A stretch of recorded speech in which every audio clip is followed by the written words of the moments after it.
भाजपच पक्ष का निवडला अशा देखील चर्चा. किती दिवस मागायचं आणि जेवढे पण आपण आतापर्यंत मागितलो किंवा दागदागिने आपण सगळं गहाण ठेवू. आपण सगळं आपली जेवढी काही कमाई आहे ती पणाला लावू. पण यावेळेस 100% आपण आपल्या हक्काचं काहीतरी वेगळं स्वरूप महाराष्ट्राला दाखवून द्यायचं. निवडणूक लढणार आहात हे फिक्स झालं. यावर्षी निवडणूक पालिकेची लढायची. हो ना, लढायचीच आहे, निवडणूक लढायचीच आहे. त्यांनी भाजपचा गमजा तर घातलाय गळ्यात. 2018 साली माझे आई वडील वारले. तेव्हापासून मला कधी प्रभागातल्या लोकांनी किंवा माझ्या गल्लीतल्या लोकांनी मला कधी जाणवूच दिलं नाही की मला आई नाही किंवा वडील नाही. स्वतःच्या लेकरासारखं मला सांभाळत गेले. मला सेवा करायची संधी देतील. पण माऊली निवडणूक तुम्ही पैसे किती देता, किती पैसे वाटता किंवा तुम्ही पैसे किती घेता कोणाकडनं याला महत्त्व नाही.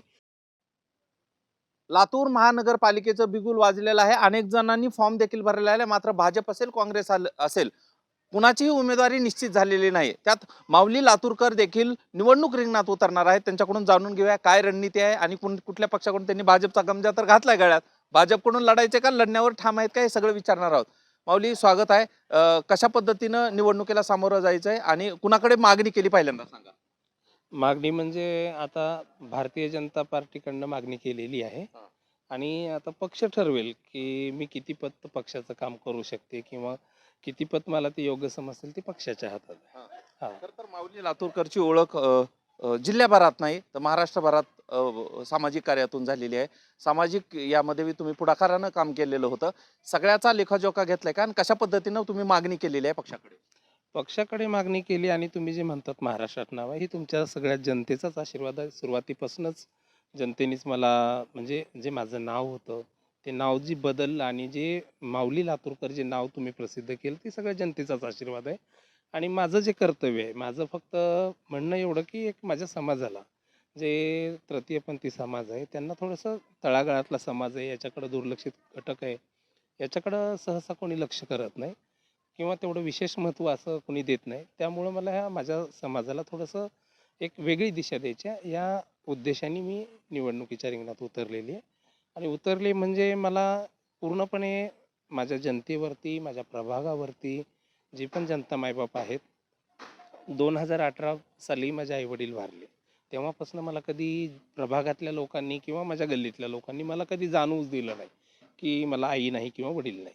स्वतःच्या लेकरासारखं मला सांभाळत गेलेले आहेत. चला त्यांचा आशीर्वाद म्हणून एक निवडणुकीच्या माध्यमातून मला सेवा करायची संधी देतील. पण माऊली निवडणूक म्हणलं की खूप सारा तामझाम लागतो, पैसा लागतो, लोकांच्या संपर्कात राहावं लागतं. लोकांच्या सेवेसाठी सारखं त्यांच्या समस्या अडीअडचणीसाठी ते येतात. या पद्धतीत तुम्ही कसं सगळ्यांना सामोरं जाणार. नाही नाही, हे आता जे तुम्ही म्हणालात ना निवडणूक या सगळ्या गोष्टी लागतात, जनसंपर्क लागतो. आता जनसंपर्क सांगण्याचा उद्देश म्हणजे मी तर लहानपणापासूनच सगळ्या इंडियानगर परिसरामध्ये लातूरमध्ये तुमच्या सर्वांच्याच आशीर्वादाने योग्य असं नाव आहे आणि ते नाव आहे म्हणजे नाव बनवायला पाहिजे असतं. आपण नाव कोणी घडवल्याने होत नाही. आणि महत्त्वाची गोष्ट आहे तुम्ही म्हणालात की पैसा लागतो आणि हे खरंच आहे. असं सगळ्यांची एक समज आहे सर्वांचा की निवडणूक म्हटलं की पैसे लागतात. पण असा विचार कोणी नाही करत की निवडणूक म्हणजे माणसाची मनं पण जिंकायला यावे लागतात, हे फार महत्त्वाचं आहे. तुम्ही पैसे किती देता, किती पैसे वाटता किंवा तुम्ही पैसे किती घेता कोणाकडनं याला महत्त्व नाही. तुम्ही पुढच्याच्या समोरच्या व्यक्तीच्या मनामध्ये किती साम्राज्य निर्माण केले हे महत्त्वाचं असतं. प्रचार करायचा म्हटलं तर पैसे लागतात. बॅनर असेल, पॉम्पलेट असेल, ह्या सगळ्याचा खर्च होऊ शकतो का आणि त्या पद्धतीने पार्टीकडे मागणी केली का? पार्टी काय म्हणाली? पार्टीशी बोलणं झालेलं आहे. पार्टीला तर मी अगोदरच सांगितलेलं आहे. आणि हां, ह्या जो खर्च तुम्ही योग्य प्रश्न विचारलात, खर्चाची जर बाब आली तर जेवढे पण माझे लातूर शहरातील माझे लेकरं असतील, तृतीयपंथी असतील, आम्ही सर्वांनी एक निश्चय ठरवला की आपल्याला जे कमी समजतं, समजा आता लातूरमध्ये संख्या आम्ही समजा एक 35-40 जण आहोत शहरामध्ये. तर माझ्या लेकरांचं म्हणणं असं आहे की आपण किती दिवस मागायचं आणि जेवढे पण आपण आतापर्यंत मागितलो किंवा दागदागिने आपण सगळं गहाण ठेवू. आपण सगळं आपली जेवढी काही कमाई आहे ती पणाला लावू. पण यावेळेस 100% आपण आपल्या हक्काचं काहीतरी वेगळं स्वरूप महाराष्ट्राला दाखवून द्यायचं याचं ठरवलं. भाजपच पक्ष का निवडला अशा देखील चर्चा सुरू झाली ज्यावेळेस पासून तुम्ही भाजपच्या संपर्कात गेला. हो. भाजपच पक्ष का निवडला निवडणूक लढण्यासाठी? मी जेव्हा पण त्या दिवशी पक्षाकडं फॉर्म भरला, त्यानंतर आदरणीय अर्चनाताई त्यांच्या देवघर येथे पक्षप्रवेश झाला. शैलेश भैया लाहोटी होते, ताईसाहेब होत्या. परत संभाजीभैया पाटील निलंगेकर, म्हणजे सुरुवातीपासूनच, आत्ताच नव्हे तर सुरुवातीपासून. कारण ज्या आमच्या काही समस्या असतील तृतीयपंथीच्या, आम्ही प्रत्येक पक्षाकडे मांडत गेलो. पण मी आत्ताशीच म्हणलं ना, त्याप्रमाणे प्रत्येक वेळा दुर्लक्षित करणं किंवा कमी समजणं, बेकिंमत करणं, ह्या वारंवार आमच्यासोबत असं घडलेलं आहे. भारतीय जनता पार्टीमध्ये भारतीय जनता पार्टीच का निवडली, तर हा पक्ष सर्वांच्याच अडचणी, आणि तुम्हाला सर्वांनाच माहिती आहे, सांगायची काही गरज नाही, सर्वात मोठा पक्ष म्हणजे राष्ट्रीय पक्ष भारतीय जनता पार्टी आहे. त्या पक्ष कुठल्या उंच लेवलला जातो ते कर्तृत्वाने जात असतो. भारतीय जनता पार्टीने काहीतरी करून दाखवले म्हणून एक नंबरला तो पक्ष आहे. आणि ह्याच्या पलीकडला प्रश्न की लोकांना असं वाटेल की एक नंबरचा पक्ष आहे म्हणून यांनी जॉईन केला, असं काही नाही आहे. एक नंबरचा पक्ष आहे म्हणून आम्ही जॉईन नाही केलं. की आमच्या जे काही अडचणी आहेत, आमच्या जे काही व्यथा आहेत, समजा माझा एखादा तृतीयपंथी जर भारतीय जनता पार्टीच्या कुठल्या पक्ष कार्यालयात गेला तर त्यांना योग्य ती सन्मान, या बसा, तुमचे काय अडचण हे योग्य रीतीनं विचारलं जाते. त्यामुळं मी एक जिथं आदर आहे, थोडक्यात तुम्ही उदाहरणार्थ एखादा मनुष्य असेल किंवा प्राणी असेल, जिथं आपण आदर करतो, सन्मान करतो, तिथंच तो जात असतो. आम्ही तर शेवटी माणसं आहोत.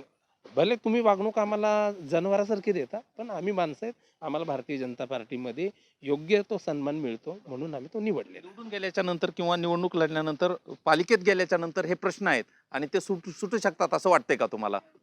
का नाही सोडवणार? जे आपण हक्काने लढू शकतो, निवडणूक लढू शकतो आणि निवडून आल्यावर प्रश्न सोडवत नाहीत, हा कसा प्रश्न असेल? 100% सोडवायचंच आहे आपल्याला. आपल्याला जे जनता मायबाप आहे, जे प्रभागातील लोक आहेत, आणि आमच्याकडला जो प्रभाग आहे, ते सर्व गोरगरीब काम करून, कष्ट करूनच खाणारे लोक आहेत. प्रत्येकाच्या घरात अडचणी वेगवेगळ्या आहेत. पण आता निवडून आल्यानंतर आपल्याला काय करायचं की प्रत्येक जनतेची एखादी समस्या, कुठली अडचण असेल तर ती सोडवणं, योग्यरित्या सोडवणं, किंवा जे पण काही शासनाची मदत असेल ती योग्यरित्या आपण त्यांच्यापर्यंत सुपूर्त करणं, पोहोच करणं, हे आपलं कर्तव्य आहे. कुठले मुद्दे घेऊन निवडणुकीला सामोरं जात आहे आणि तिकीट जर मिळालं नाही तर माऊलींची भूमिका काय असणार आहे? नाही नाही, तिकीट मिळालं नाही म्हणजे मी आताच तुम्हाला म्हणले, भारतीय जनता पार्टी हा पक्ष फार मोठा आहे. आणि निवडणुकीचं जे उमेदवारी पक्ष आहे, जे इच्छुक उमेदवार आहेत, यांची संख्या भरदार आहे, भरपूर आहे. म्हणून भारतीय जनता पार्टीला सुद्धा या गोष्टी अवघड आहेत की नेमकं या प्रभागातून निवडायचं कोणाला. ते आता त्यांच्या योग्य पद्धतीने निवडतील, आणि जे पण काही त्यांचा निर्णय असेल ते मला मान्य असेल. निवडणूक लढणार आहात हे फिक्स झालं, यावर्षी निवडणूक पालिकेची लढायची? हो ना, लढायचीच आहे. मग समजा भारतीय पक्षाने जर दुसरे उमेदवार निवडले तर आपण एक काम करायचं. भारतीय जनता पार्टीचं आपण काम करतोय तर आपल्याला करायचंच आहे. हा, ज्यांनी योग्य ठरवतील, नाही ठरवतील, तो पक्षाचा प्रश्न आहे. कारण त्यांच्या पुढे पण काही तास शिल्लक राहिलेत म्हणून हा प्रश्न विचारतोय. पण निवडणूक लढण्यावर ठाम आहात का एका वाक्यात? हा, निवडणूक लढायचीच आहे. माऊली लातूरकर खरं तर महाराष्ट्रभरात ओळख आहे. लातूरमध्ये मोठ्या संख्येनं यांच्या मागं जे आहे ते लोकांची शक्ती आहे. त्यामुळे भारतीय जनता पार्टीमध्ये त्यांनी पक्षप्रवेश देखील केलेला आहे. निवडणुकीच्या रणशिंगा आता काही दिवसात आता जे आहे ते भारतीय जनता पार्टी असेल किंवा इतर पक्षांचे कॅन्डिडेट आहेत हे देखील घोषणा होतील. त्या अगोदर माऊली लातूरकर सांगतायत की मी निवडणुकीसाठी सज्ज आहे आणि निवडणूक लढण्यावर त्यांनी ठाम विश्वास व्यक्त केलेला आहे. त्यामुळे येणारी निवडणूक चुरशीची असणार हे नक्कीच. मात्र माऊली लातूरकर यांच्या रूपानं आणखीन एक नवा उमेदवार लातूरच्या मैदानात उतरतोय. त्याकडे जनता कशी पाहते आणि कशी कौल देते हे पाहणं महत्त्वाचं असणार आहे. इथेच थांबूया. हा व्हिडिओ जर तुम्हाला आवडला असेल तर हा व्हिडिओ सर्वांना शेअर करा आणि चॅनलला नक्की सबस्क्राईब करा. इथेच थांबूया. धन्यवाद.